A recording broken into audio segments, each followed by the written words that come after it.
My colleagues and I remain squarely focused on our dual mandate to promote maximum employment and stable prices for the American people. The economy has made considerable progress toward our dual mandate objectives. Inflation has eased substantially over the past year, while the labor market has remained strong. And that's very good news. But inflation is still too high. Further progress in bringing it down is not assured, and the path forward is uncertain. We are fully committed to returning inflation to our 2% goal. Restoring price stability is essential to achieve a sustainably strong labor market that benefits all. Today, the FOMC decided to leave our policy interest rate unchanged and to continue to reduce our securities holdings, though at a slower pace. Our restrictive stance of monetary policy has been putting downward pressure on economic activity and inflation, and the risks to achieving our employment and inflation goals have moved toward better balance over the past year. However, in recent months, inflation has shown a lack of further progress toward our 2% objective, and we remain highly attentive to inflation risks. I'll have more to say about monetary policy after briefly reviewing economic developments. Recent indicators suggest that economic activity has continued to expand at a solid pace.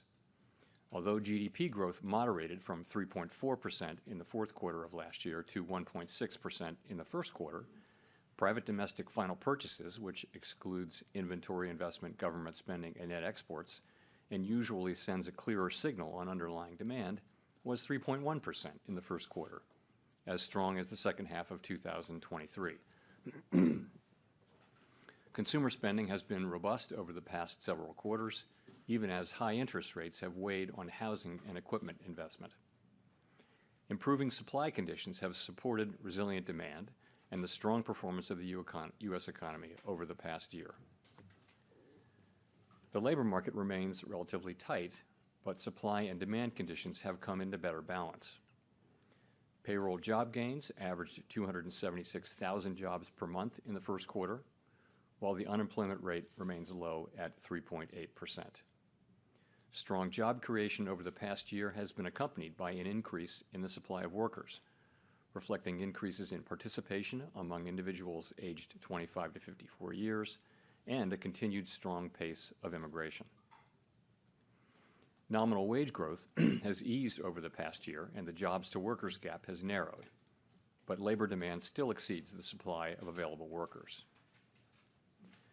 Inflation has eased notably over the past year, but remains above our longer-run goal of 2%.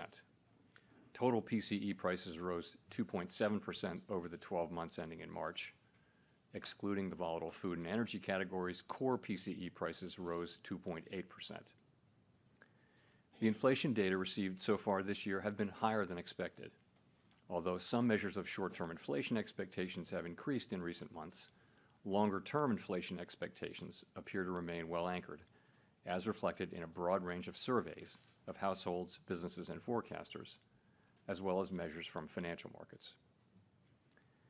The Fed's monetary policy actions are guided by our mandate to promote maximum employment and stable prices for the American people. My colleagues and I are acutely aware that high inflation imposes significant hardship as it erodes purchasing power, especially for those least able to meet the higher costs of essentials like food, housing, and transportation. We are strongly committed to returning inflation to our 2% objective. The committee decided at today's meeting to maintain the target range for the federal funds rate at 5.25% to 5.5%, and to continue the process of significantly reducing our securities holdings, though at a slower pace. Over the past year, as labor market tightness has eased and inflation has declined, the risks to achieving our employment and inflation goals have moved toward better balance.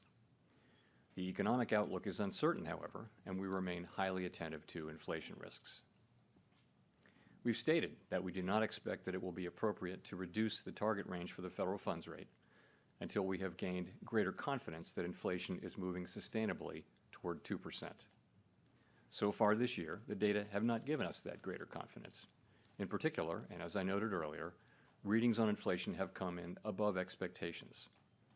It is likely that gaining such greater confidence will take longer than previously expected. We are prepared to maintain the current target range for the federal funds rate for as long as appropriate. We're also prepared to respond to an unexpected weakening in the labor market. We know that reducing policy restraint too soon or too much could result in a reversal of the progress we've seen on inflation. At the same time, reducing policy restraint too late or too little could unduly weaken economic activity and employment. In considering any adjustments to the target range for the federal funds rate, the committee will carefully assess incoming data, the evolving outlook, and the balance of risks. Policy is well positioned to deal with the risks and uncertainties that we face in pursuing both sides of our dual mandate. We will continue to make decisions meeting by meeting. Turning to our balance sheet, the committee decided at today's meeting to slow the pace of decline in our securities holdings, consistent with the plans we released previously. Specifically, the cap on Treasury redemptions will be lowered from the current $60 billion per month to $25 billion per month as of June 1. Consistent with the committee's intention to hold primarily Treasury securities in the longer run, we're leaving the cap on agency securities unchanged per month, and we will reinvest any proceeds in excess of this cap in Treasury securities.